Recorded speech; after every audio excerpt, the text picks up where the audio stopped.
Today we're making Kegland's all grain recipe kit, the American Porter Black Fox. Heading over to the product page on Kegland's website, they offer this kit in single and double batches. I'm going for the single batch. They also offer unmilled, single milled or double milled grains. I'm opting for the single milled grains. There's no link to add this into the Brewfather app on the product page, so we're just going to go into the Brewfather app, open up the library and paste in the name of this beer. Then we can add it into the Brewfather app that way. Let's take a closer look at the grain bill, hops and yeast.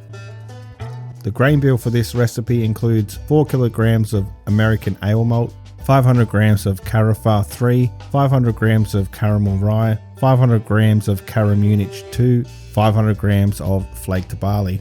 Hops include 20 grams of Magnum, 50 grams of Amarillo, and 50 grams of Mosaic. And using 2 packets of Lallemand Verdant IPA for the yeast.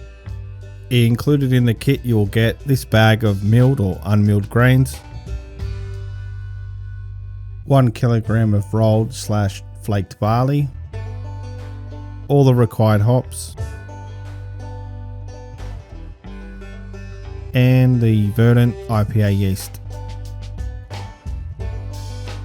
We will start by adding in 22 litres of filtered water into the boiler and 10 litres into the HLT for sparging. Setting the strike temp on the mash tun to 71 degrees Celsius or 160 degrees Fahrenheit. If you're adjusting your water profile, now's a good time to add in the salts. Once reaching strike temp on the boiler, knocking it down to 65C or 149F. Before adding in the grains, weighing out 500 grams of flaked barley.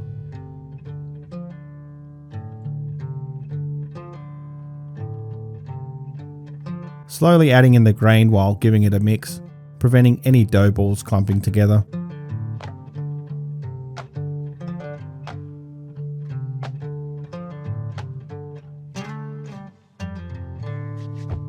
The mash is starting to get too thick for stirring, so attaching the recirculating arm to pump water from the bottom of the mash tun to the top of the grains. This will make it easier to add in the last part of the grain bill.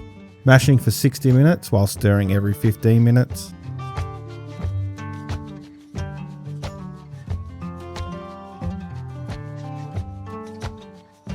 Halfway through the mash, heating up the sparging water to 76C or 169F.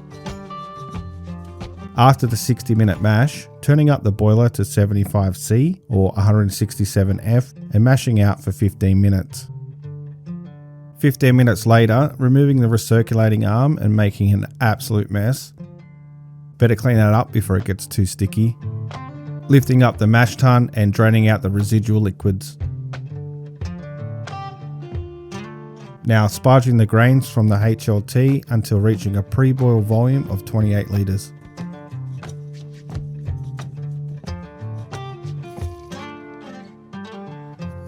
Lifting off that mash tun and removing the spent grains. Setting the boiler to max temp to start the 60-minute boil. Taking a pre-boil gravity reading of 1.050.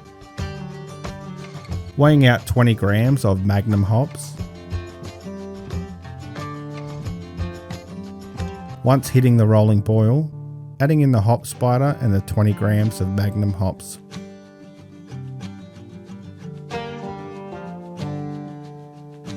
With 15 minutes left in the boil, adding in 1 Wellfloc tablet and 10 grams of yeast nutrients.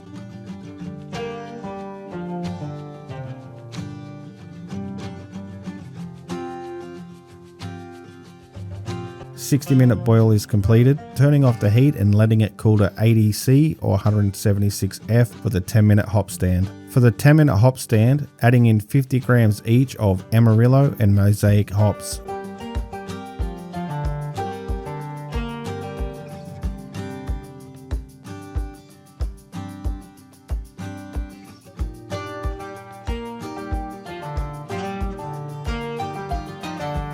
After the 10 minutes, strain out the hop spider and removing the spent hops.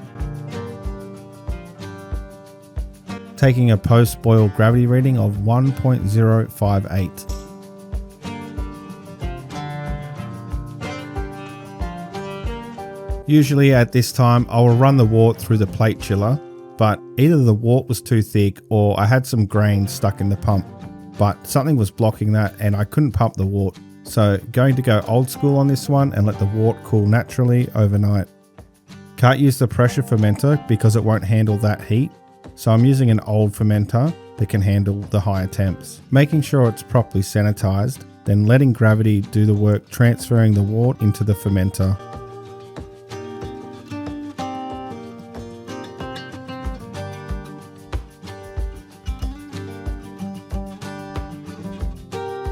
Putting this in a cold place until it reaches a suitable temperature for the yeast at 20C or 68F. 24 hours later, the wort has cooled to the correct temp. Again, letting gravity do the work here for the transfer. Also, making sure everything I'm about to use is properly sanitized.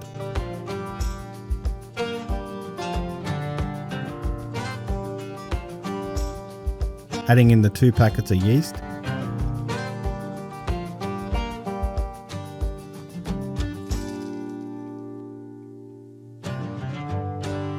Then splashing it around to aerate the wort to help the yeast do its job properly. Once the transfer is complete, adding in the rat pill and the thermowell, then screwing down the cap nice and tight.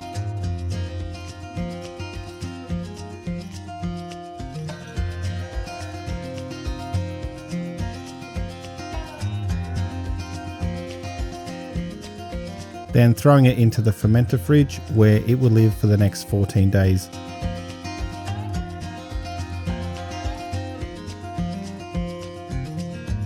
Setting the spunding valve to 10 psi and connecting it to the gas line on the fermenter.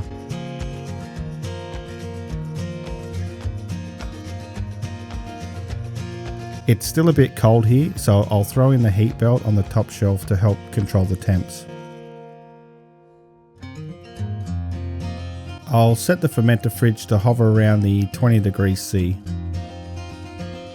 10 days later, bumping the temps up to 22 degrees C.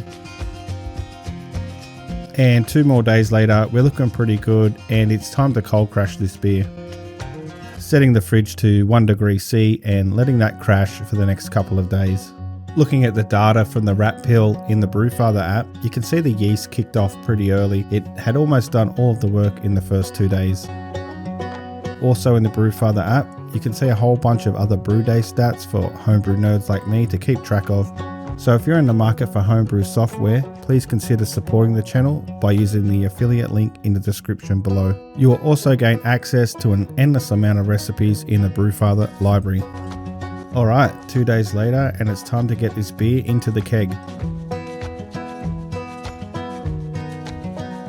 Removing the spunding valve, then turning up the CO2 bottle to 1 bar.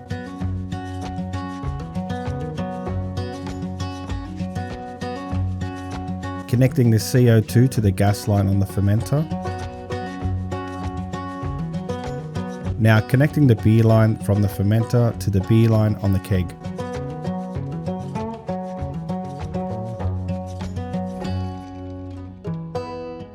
Attaching the release valve to the gas line on the keg and releasing it until you hear a slight hissing sound.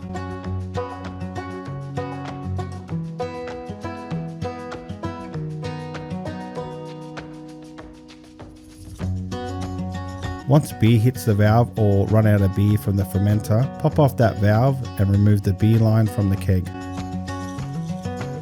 Alright, force carbonating this beer by cranking up the CO2 bottle to 3 bar, connecting it to the gas line on the keg, then rolling it on the floor for 2 minutes.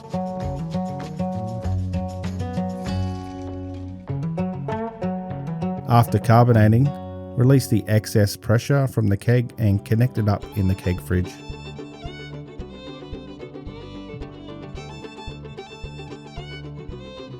Pouring out 250 ml to clear out the line cleaner from the lines and remove any junk from the bottom of the keg.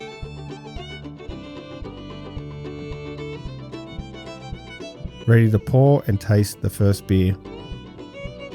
Here are my notes on Kegland's all grain recipe kit, the American Porter Black Fox. This beer pours dark amber to light brown with a persistent tan head. The finish balances the sweet caramel malts with bright hop flavours and subtle roasted notes. Ended up with a really unique hoppy brown ale that's both malty and hop forward. The verdant yeast keeps things clean while enhancing the hop character. Thanks for hanging around to the end of the video, it's very much appreciated, and I'll see you in the next one.